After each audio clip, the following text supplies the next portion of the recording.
Hey guys, so I just wanted to come up with a short video today to highlight a type of patch that I'm seeing a lot of going on around in my neck of the woods at the moment, and propose an alternative way of doing things that I think may be better, more effective, more cost effective, more sustainable, etc.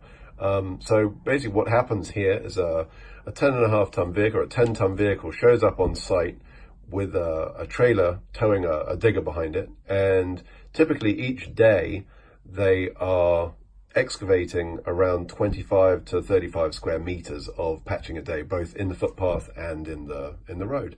And typically from having gone out there and spoken to the guys, it's taken them about an hour and a half to saw cut and dig out, jackhammer and dig out the 25 to 35 square meters.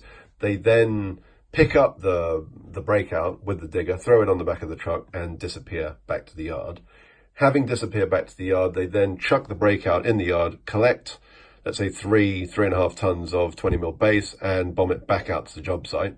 They install the 20 mil base with a 5-man team plus full traffic management. They then pick up the rest of the breakout that's left on the side of the road, take that back to the yard. They throw that away in the yard. They then collect 6 mil. They then come back out to the job site. They put the 6 mil in the ground, and by 2 o'clock, that's the end of their day, but they're only getting, let's say, 25 to 35 square meters done, but it's a lot of vehicle movement. So if we just sort of have a quick breakdown of what these guys are doing, first of all, they've got a large truck of asphalt that's either carrying 20 tons or whatever it is to the yard in order to supply them and various other teams that are out there doing work. The team have got to come up from down south to get to the yard. They've then got to drive the digger out to site. They've got to excavate the site. They've got to pick up the breakout. They've got to get back to the yard. They've got to throw away the breakout, pick up the base, drive back to the job, put the base in the ground, pick up more breakout, drive back to the yard, throw away more breakout, pick up the surface course, drive back to the site, put the surface course in the ground, and then call it quits for the day. So, what's wrong with this scenario? Well, for 25 to 35 square meters a day, we've got probably 400 pounds worth of traffic management. And, from what I'm seeing close to my house, these guys are coming out 4 times in 4 days in order to get 100 square meters of repairs done. But you're looking at 1, 2, 3, 4, 5, 6, 7, 8, 9, 10 vehicle movements per day. So over a 4-day job to get 100 square meters done, we're looking at 40 unique vehicle movements, which seems a little crazy. So, when I'm looking at this, and you've got a perfect example here. For example, if there's a beautiful finished job, they're doing a great job, but you can see in the top of the photograph here, here's some patches mapped out for tomorrow that they're not going to get to.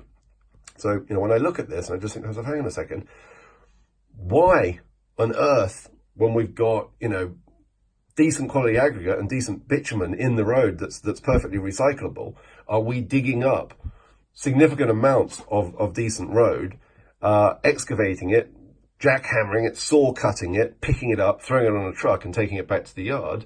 There must be a better way. When you've got valuable bitumen and aggregate that's there must be a way to recycle it and do it in a way that would cause radically less disruption, less vehicle movement, less work, and be more sustainable, more cost effective, etc. So I'm going to focus on that in part 2 of this video, but that's just a quick breakdown of what I'm seeing in my neck of the woods. And hopefully if you take a look at step 2 of this video, we're going to go into what I'm hopefully going to propose as a more elegant way of going about things.